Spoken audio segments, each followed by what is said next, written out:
Hello and welcome to the Starting Admech series, where we go from the first purchase to the first 2,000 point list and everything in between when starting a new Admech army. In this video, we'll take a look at troops and transports. First, we'll look at the troop choices, and the troop choices in the Admech army are some of the most interesting out of all of the armies out there, as you can build in many varieties, everything from the very low-cost spammy horde list to snipers and mid-range tanky units with decent mid-range firepower, as well as high-end weapons platforms. Most armies don't have this level of customization, and this is something that's very unique to the Admech, as well as the fact that the Admech have a total of 2 kits for their troop choices, and those kits can build a variety of different options, which allows a new player to build an elite army to start off and fill up their points, and then slowly reduce the points cost of their models as they add more things into their army. This gives a lot of advantage to a new player getting into the army, especially when Admech is considered to be a rather expensive army to get into. So let's take a look at what we have in the troop selection. The following list is in no real order, so please keep that in mind. Additionally, keep in mind that this video is filmed in November 2020, so if you're watching this later on, things may have changed and the data I present here may not be relevant. In fact, from the time of taking the notes for this video to recording this video, one of the transport choices that we'll cover has changed, and significantly so.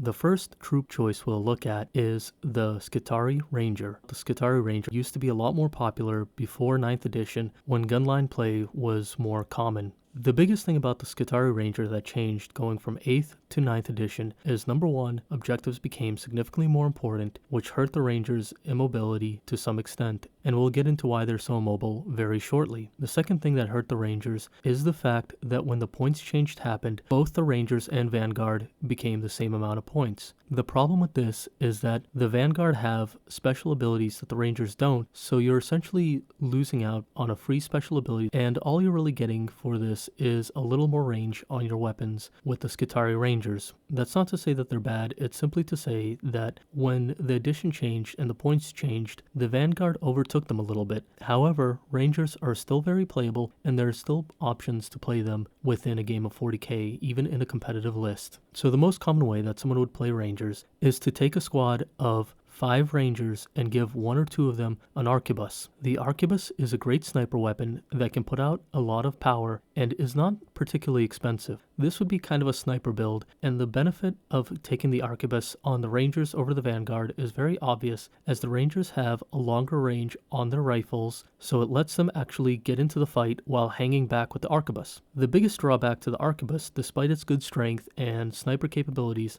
is that you cannot move and shoot. Even with any other ability that modifies this, it does not modify the fact that the arquebus has to be stationary to shoot. So once you start your Rangers on the board with an arquebus, you're going to try to do as much as you can to avoid moving them. And additionally, even though the arquebus is not the most expensive weapon, it still gets pretty expensive when you're considering the platform that you're putting it on is rather squishy. This means that you're putting in a bit of a heavy investment into a rather soft troop choice. Again, there are competitive lists that ran 2 arquebuses in a tournament setting and did very well. In the past, a lot of people would take more than 5 Rangers to give a little more wound coverage to their arquebuses, but this has changed with the blast changes going into 9th, as now taking more than 5 actually hinders you. More so, if you're taking the arquebus, it's never a bad idea to take the omnispecs as well. However, as the arquebus is the main weapon, and 9th being very focused on objectives, you can see why it might be a little bit difficult for you to take Rangers as easily as it was before when they were slightly cheaper than Vanguard in 8th edition, for example, and the fact that Vanguard have an extra special ability on top of already being comparable to Rangers in many ways, it becomes even harder to justify the Ranger pick over the Vanguards. One final note that I'll make about the Rangers is the fact that the Alpha does not actually have to replace his weapons with a pistol and close combat weapon. In addition to that, something interesting about the Alpha is that you can actually keep the galvanic rifle, which is the base weapon on the Alpha, and take a melee weapon in addition to it, even if you don't take a pistol. So in theory, if you have some points to waste and you have nothing else to spend it on, you can throw a special melee weapon on the Alpha for a little bit more survivability in melee. But if given the choice and you actually have something else to buy with the points, don't waste your points on giving the Alpha either a melee weapon or a pistol, as by the time you're using it, it'll probably be too late for it to have any impact on the game, as once the Rangers are in melee, they're incredibly weak.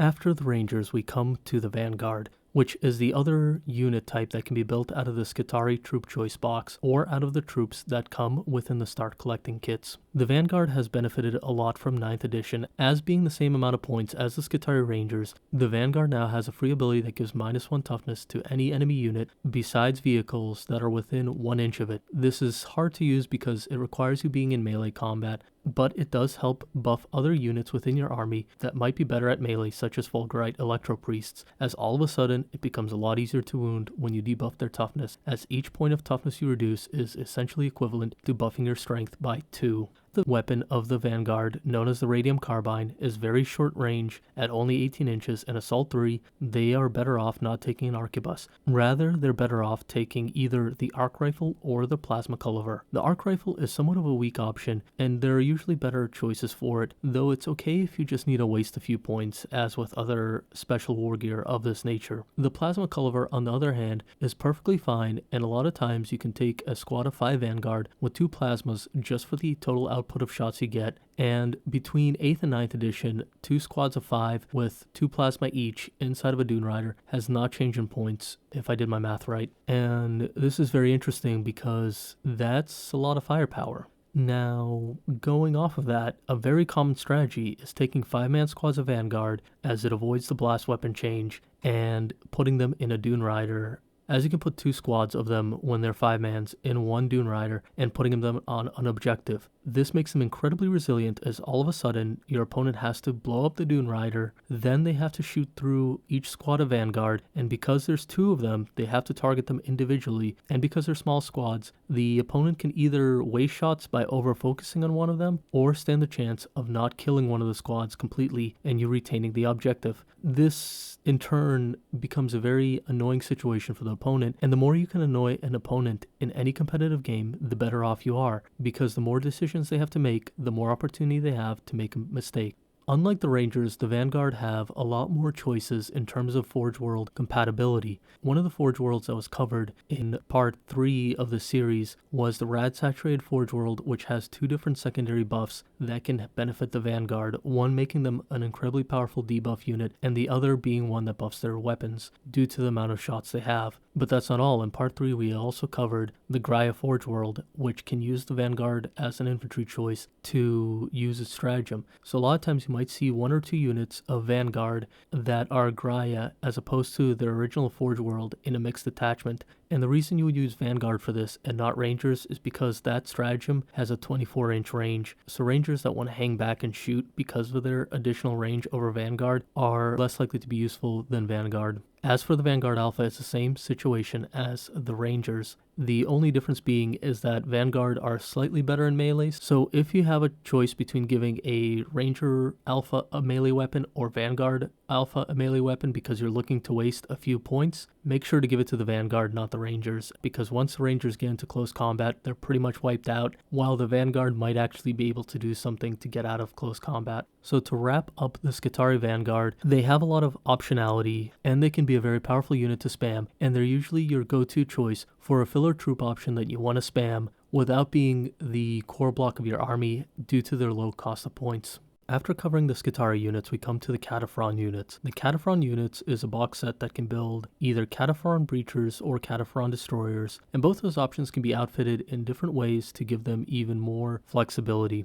We'll begin with the Breachers. The Breachers have been mentioned very often because they're very powerful right now. With Breachers, you're generally going to want to go with heavy arc rifles and arc claws at this time. The reason for this is primarily that if you take your Breachers and put them in a Data Horde Forge World and take the Transnode Secondary Core Dogma out of the Data Horde Forge World, all of a sudden your Breachers become incredibly powerful as it buffs both their heavy arc rifle and their arc claw. In addition to that, Breachers are generally a tanky unit that can sit on objectives very well, and the arc weapons allow them to be very potent against vehicles. And in 9th edition, sitting on objectives, being resilient, having good firepower against both vehicles and mid-range units, and having decent melee because of arc claws and the buff they get from the Transnode cores makes Breachers one of the best units within Admech and can be a very solid core of your army. This doesn't make them overpowered, it just makes them very solid if you are going to spam breachers, it's good to take your warlord as part of the detachment of the transnode data horde forge world and give that warlord the learnings of the generator in order to make your breachers even more resilient by giving them a feel no pain save. The downside of this is that they have to be within range of your warlord, so it's not a universal buff, but as long as you're creeping along the board with your warlord and breachers onto objectives as you should be while firing and getting into melee scuffles, you should be okay. If for whatever reason you're not taking the transnode core buff or data horde forge world, and you can always take breachers and give them the hydraulic claw. I've done the math out on this before, and it's very comparable between the arc claw and the hydraulic claw when you're not considering the transnode buff. And there are situations in which you would want either one, but if you are taking transnode cores, then make sure you take the arc claw, as there's no reason to take the hydraulic one over it in that situation. And in regards to unit size, don't take more than 5 breachers in a unit because, again, it keeps them safer from blast, and you can take so many units of breachers within an army list that there isn't really any reason to take a very large unit of them unless you're going for Agrippina with fresh recruits, but even then that's a very fringe strategy and you're probably better off just picking something else in that vein of play. And with breachers, a great HQ choice is the Manipulus because the Manipulus can help them move, which works well with them since breachers cannot get into a transport choice, as well as once you're on the objective, the Manipulus can buff the range of the breachers to allow them to reach other targets without having to leave the objective itself. There is another choice you can go in terms of weapons besides the heavy arc rifle, which is the torsion cannon. The torsion cannon is an interesting concept, and it has a higher power stat line than the heavy arc rifle does, but it has less shots and less buffs from stratagems and forge worlds. So at the end of the day, it usually loses out, and the arc rifle is still better even without all of the additional buffs due to it being a very powerful mid-range choice. So at this time, the torsion cannon probably isn't something you ever want to take. Hopefully they change it up in the future because it does have a pretty interesting name and looks kind of cool. And that's a good segue into something that you should do with units like the Breacher, and that's magnetizing them, because magnetizing the Breacher is incredibly easy. All you really have to do is magnetize the rifle to be swappable to a torsion cannon, as most people won't be able to differentiate the arc claw from the hydraulic claw unless you're taking some kind of mixed unit. This brings us to a second unit that the Kataphron box can build, which is the Kataphron Destroyer. The Kataphron Destroyer functions as a heavy weapons platform, and in many cases other armies to get something like this would have to take a heavy support choice as opposed to a troop choice. So this gives us a very unique ability to take very powerful elite choices within our troop slot that can also eventually be turned into a less expensive choice to include additional heavy supports and other things like that.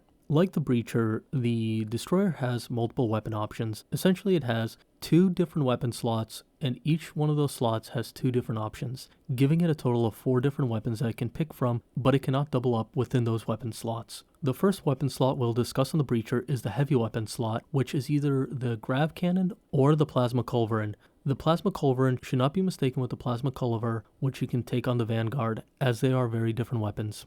We'll first take a look at the Grav Cannon. The Grav Cannon is a decently strong weapon with a lot of shots baseline, and it does very well against units like Marines. The biggest thing about the Grav Cannon is that it gets a lot of bonuses for shooting at something that's a Marine or a Marine equivalent, also known as a mech, which is spelled MEQ, and you'll probably run into this term a lot if you're looking into the competitive scene.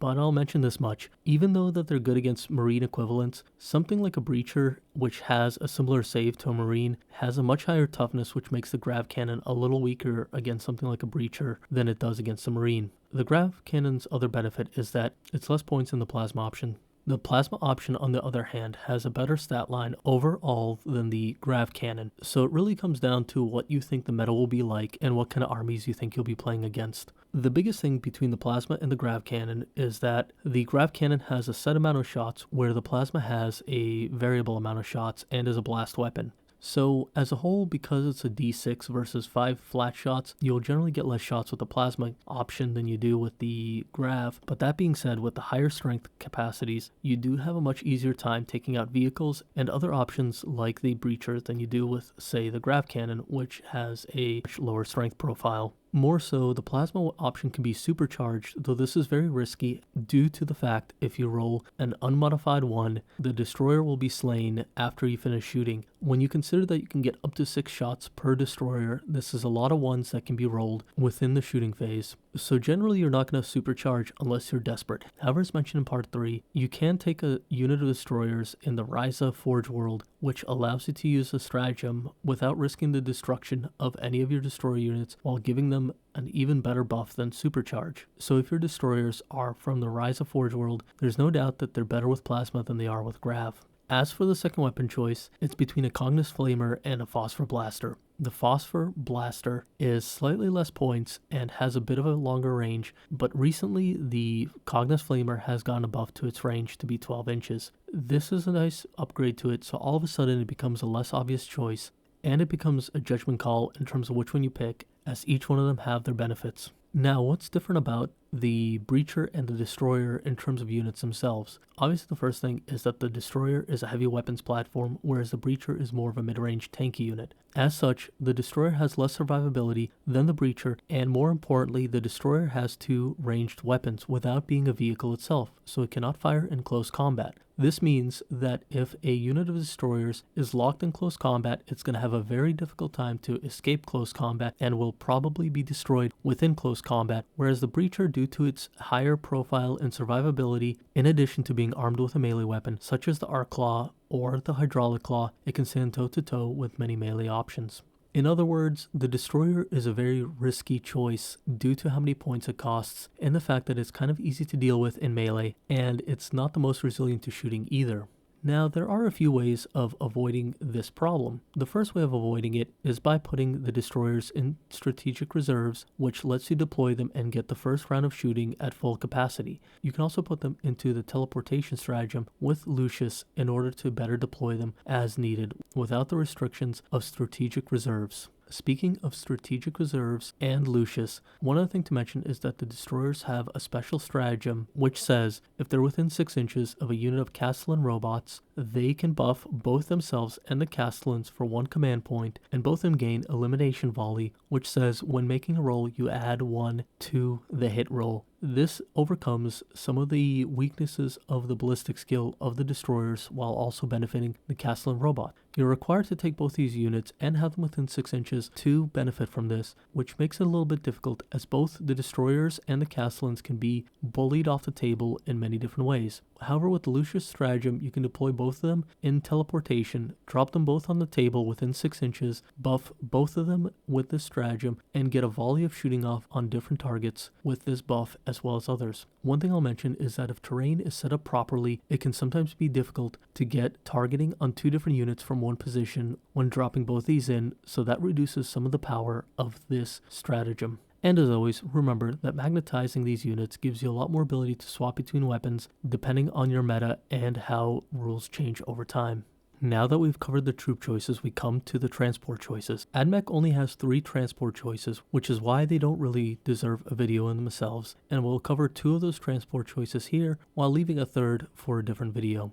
The first and primary transport of the Admech is the Scorpius Dune Rider. The Dune Rider has a capacity of 10 units, so usually you'll either put 2 squads of 5 Vanguard within it, or 1 squad of 10 Electro Priests from the elite slot within the Dune Rider. Both are good picks, as the Dune Rider increases the movement capabilities as well as the survivability of both those units. I should also mention that the fast attack choice of the Taraxi, which can either be Sterilizers or Skystalkers, can get within the Dune Rider and travel within it for additional safety, which sounds a little silly, but it lets them have a little more optionality and a little more flexibility when deploying, so it's definitely something that you should consider.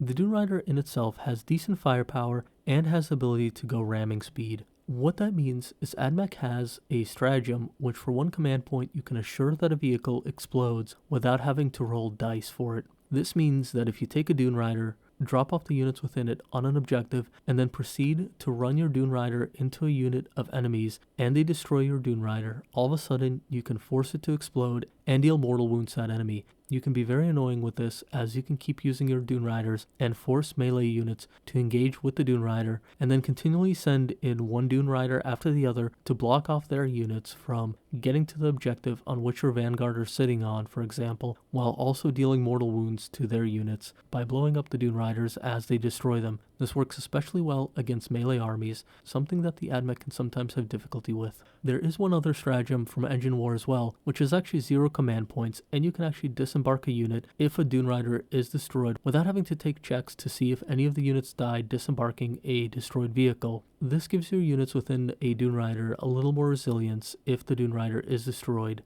and that's just nice to have and adds a little more ability to the Dune Rider. One other thing you can do with the Dune Rider is the Stygies 8 stratagem, as you can use that stratagem on a Dune Rider that has units embarked upon it in order to move the Dune Rider with the units inside of it without having to pay command points for each individual unit. This gives you a little more ability to be a little more mobile and is interesting in itself. And finally, I'd like to wrap up the Dune Rider with a final statement. When listening to content about the Dune Rider, there was a period of time where people were dismissing it. This was when the points change happened between 8th edition and 9th edition. The points increase was very drastic on the Dune Rider itself. However, before the points increase, the Dune Rider was an incredibly powerful unit, and you took as many of them as you could due to how powerful it was. It was essentially a mandatory include in every single list, and people were spamming them as much as they could. Once the points increase happened, a lot of people considered that the unit was no longer usable due to how drastic the increase was. This turned out to not be true, and the Dune Rider is still an option that can easily be taken and ran within many different armies. It just went from a must include to a maybe include. Do not discount the Dune Rider based on that premise alone, as time has shown that it is not unplayable and it is still very strong. After the Dune Rider, the other transport option you'll commonly see is the Assault Drill, which is a model made by the company Forge World, not to be mistaken for the Forge Worlds of the Adeptus Mechanicus. The drill has recently changed a lot from its previous incarnations. The number one change was a points increase. It not only saw points increase from 8th edition to 9th edition during the general points increase, but a points increase recently in addition to its previous one. Now the drill sits at almost double the cost of a Dune Rider and almost at the same cost as Belisarius Call. This will probably reduce its usability significantly, because before it was a unit that you could include but not must include, whereas the Dune Rider was a must include unit due to the low cost points before it received its points change. More so, unlike the Dune Rider, which is a much more dedicated transport, the drill comes with special weapons and special attacks, which makes you really have to think, does the drill fulfill some other role besides being a transport in your army list? In addition to whether or not 2 Dune Riders would be better than 1 drill. And remember, it's not the same cost as 2 Dune Riders. You would have to add an additional 20 points to get the second Dune Rider, but that is a very easy amount of points to find within a list if you're looking hard enough. So what does the Assault Drill bring to the table?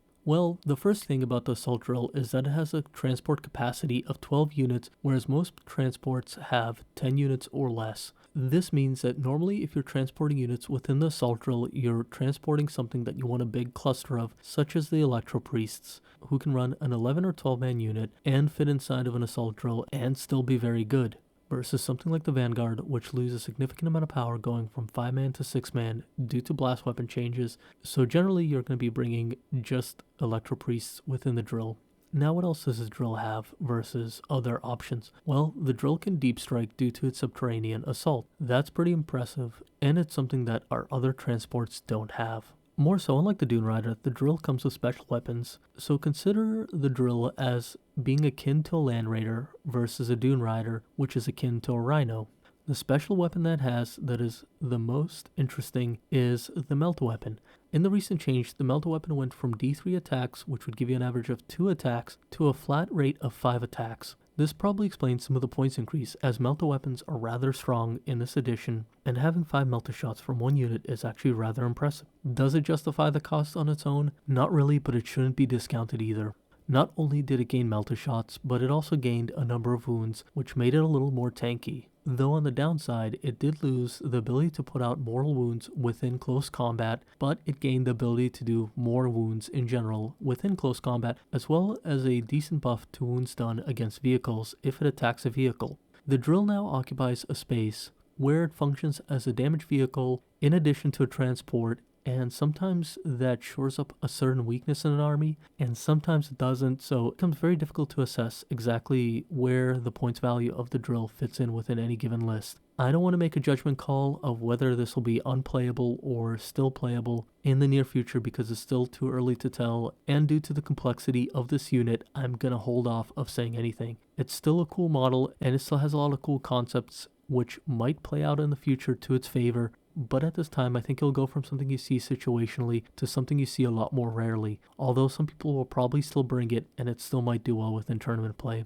Finally, there's one other transport that we won't really cover in this video, which is the Transvector Archaeoraptor. It's part of the series of different flyers you can build from the Archaeoraptor kit, and unfortunately it's incredibly weak and it has a lot of limitations, and I'll leave it at that for this video because of the length of this video. We'll cover it more when we cover the other flyers, as I think it fits in more with them than it does in this video. Anyway, as always, thank you for watching, and remember, please like and subscribe, as it really helps a new channel such as mine, and you guys have been really great at doing that so far, and I really appreciate it. And as always, have a great day.